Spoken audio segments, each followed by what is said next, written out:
membuat budidaya udang menjadi berkelanjutan dan lebih aman. Alhamdulillah fasilitasi dari Susra juga. Hanya katakan di situ kontinu komunitas pemerhati udang windu Indonesia. Salah sulit.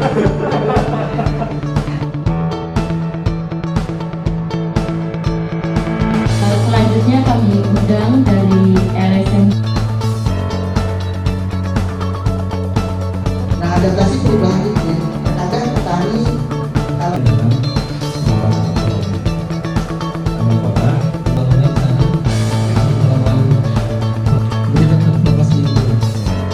Bisa jadi potensi wilayah hanya tanamnya tanpa jadi ataupun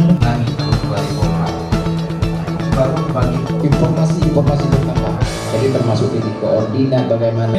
saya bingung nih bicara masalah kebudayaan.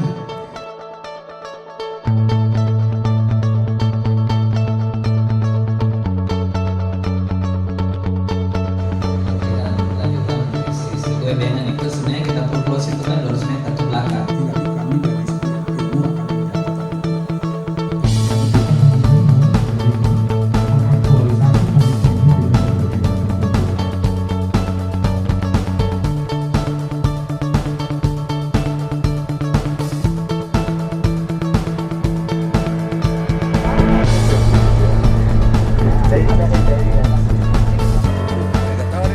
selesainya. Nah, untuk pertumbuhan nila saja biasanya kan dipelihara 4-5 bulan. Tapi dengan campuran ini dia hanya sekitar 3 bulan. 3 bulan cukup. Beberapa tempat yang kita untuk hobi tambak kebetulan ada juga di Sumba. Nah, kita coba juga di sini Pak, karena itu ada tambak yang sudah pakai itu yang kita Tebar.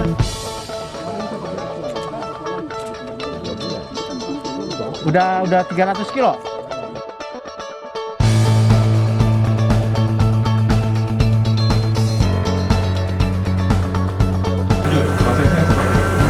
Ya, jadi lokasi ini bukan final product. Jadi bapak-bapak ini bukan final covernya artinya. Ini baru tahap awal produk kita handling dari teman-teman yang ada di Fitra. Jadi lokasi ini khusus kita dirikan untuk penanganan quality handling dan sanitasi tahap pertama. Jadi memang standar pabrik sudah kita terapkan di sini terhadap sanitasi, terhadap potensi menghindari bakteri itu sudah kita mulai terapkan, termasuk pollinator. kita lihat di belakang saya ini adalah merupakan fermentasi bakteri probiotik rica yang merupakan hasil penelitian dari Balai Riset Maros. Sedangkan yang di sebelah kiri kita itu dekat mesin itu adalah bahan-bahan untuk membuat probolizer atau biasa sebenarnya pupuk cair tapi kita namakan probolizer. Sedangkan ini yang kita tempat ini untuk yang fermentasi dedak. Daun jambu. Ini daun jambu ini hasil daripada penelitian kami beserta dengan dari Balai Riset maupun daripada ini merupakan memperbaiki ususnya Pak, usus udangnya di dalam. Yang kedua yaitu kita mempergunakan daun ketapan. Ini daun ketapan kemarin kita coba teliti, ternyata ini betul-betul menurunkan pH air yang daun ketapan ini Pak. Sedangkan ada juga daun nangka Pak. Daun nangka ini untuk menurunkan, menaikkan. Jadi otomatis pada saat ada yang mau diturunkan, ada yang dinaikkan, otomatis dia stabil. Nah itu sehingga kita katakan bahwa formulasi untuk menstabilkan air. Nah ini Pak, ada juga batang pisang. Ini kita pisangnya Pak, ya, tapi ini kita pakai yang apa? Ujungnya di bawah. Ya. Bongkolnya. Ini kita itu produksi Pak untuk dalam setiap hari sekitar 300 liter. 300 ya dalam satu hari. Untuk yang program Pandawa ini kami harus memproduksi sekitar 45.000 dalam jangka 3 bulan.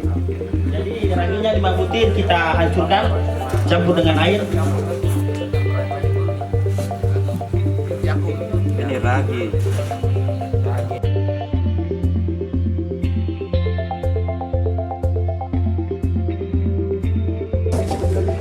Ya kita pakai di dedak halus Pak. Jarak, ya. Berapa kilo ini Pak? Ini 25 kilo. BLB-nya kita kasih 75 mili.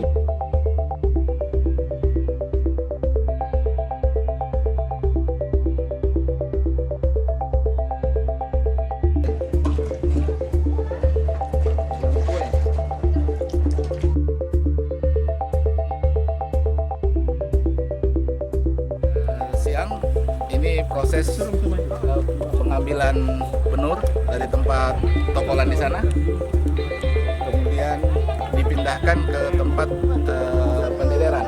Ya, jadi di tokolan itu sekitar 7-9 hari, kemudian di pentokolan itu sekitar 2-3 minggu. Nah, dari pentokolan inilah nanti akan dipindahkan ke petak pembesaran sampai panen.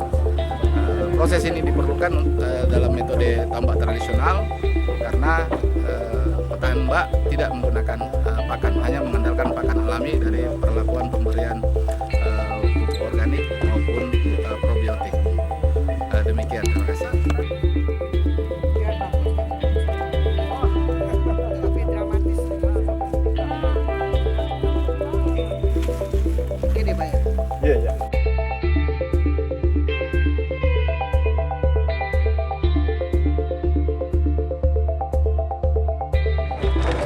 Keberadaan kontinu di sini untuk merangkum kelompok-kelompok pembudidaya yang ada di Kabupaten Pindrang khususnya ini. Kelompok-kelompok yang selama ini yang ada berdasarkan kawasan. Jadi kita coba betul-betul kelompok yang ada di kawasan Kabupaten Pindrang khususnya ini betul-betul berbasis kawasan, berbasis hamparan.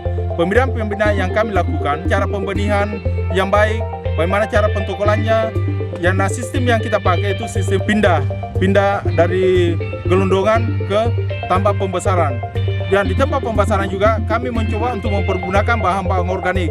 Alhamdulillah untuk yang program Pandawa 1000 ini, yang seperti apa yang kita lihat di belakang kita ini, adalah merupakan lokasi Pandawa 1000 yang di dalam lokasi Pandawa 1000 ini mempergunakan bahan-bahan organik tersebut. Bakteri Proboscis ini kita gunakan untuk memperbaiki kualitas air, sedangkan untuk bakteri untuk Proboscis gricha ini kita gunakan untuk penumbuhan plankton. Karena di daerah kami, Pindrang pada umumnya ada pakan alami sejenis, yaitu namanya Pro5 SP. Apabila pakan alami ini ada di tambak, insyaallah akan pertumbuhan akan cepat. Misalnya sekarang alhamdulillah ada pembelian dengan size kecil dari Atina dibeli dengan harga yang tinggi, bisa dikata lumayan tinggi dan sangat membantu pembudidaya untuk menekan daripada risiko yang ada di tambak.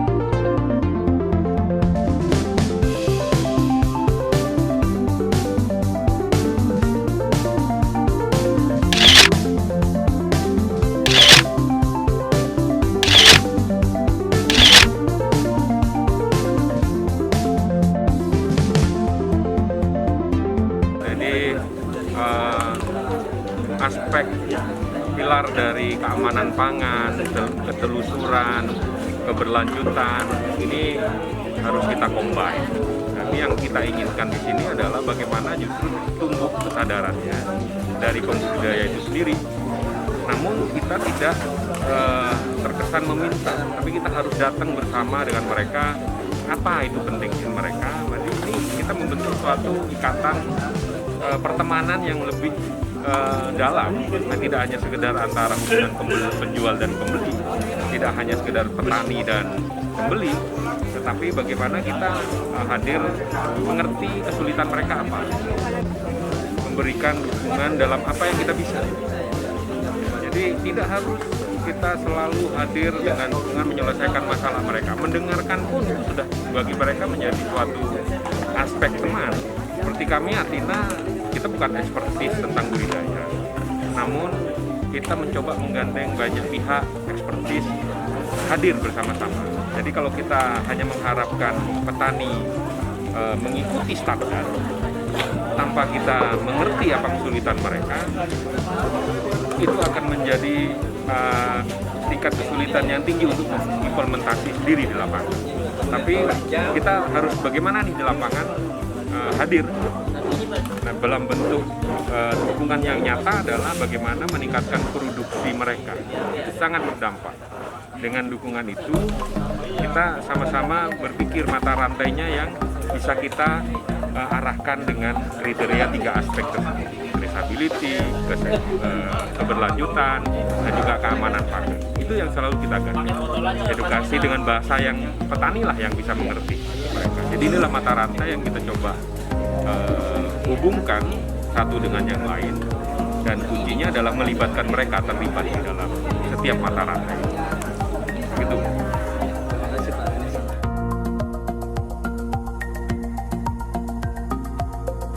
Mewujudkan budidaya udang yang berkelanjutan bukanlah hal yang mudah. Diperlukan sinergisitas yang baik antara petambak, NGO, industri, maupun pemerintah. Oleh sebab itu, sengaja kami mengundang seluruh NGO yang ada di Indonesia untuk berkunjung ke Pingrang melihat sinergisitas itu. Harapan kami, ketika mereka kembali ke daerah asalnya, mereka berusaha sekuat tenaga untuk menerapkannya.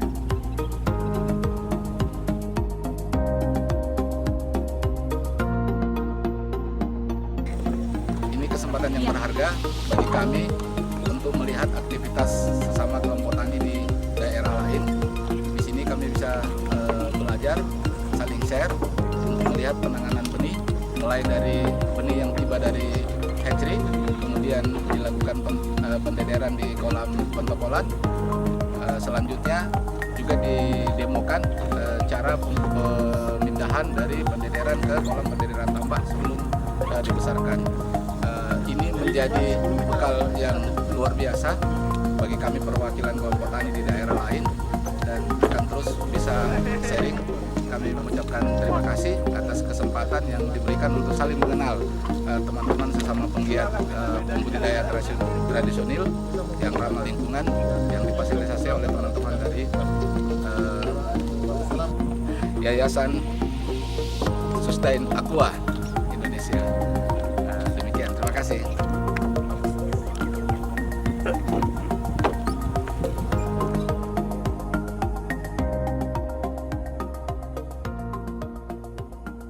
Assalamualaikum warahmatullahi wabarakatuh.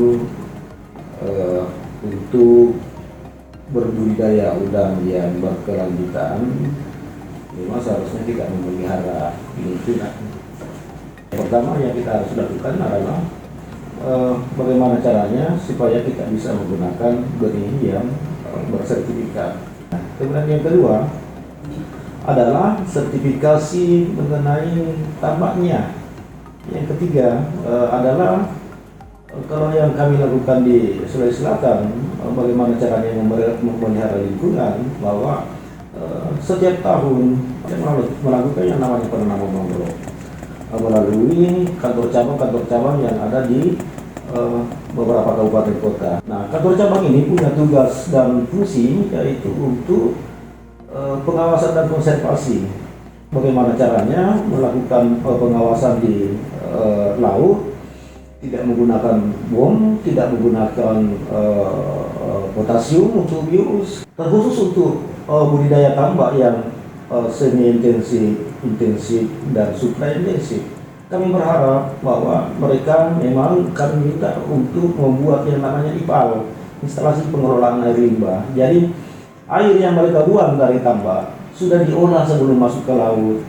Nah, kalau perairan kita tercemar, tidak mungkin lagi kita berharap bahwa usaha kita akan berkelanjutan.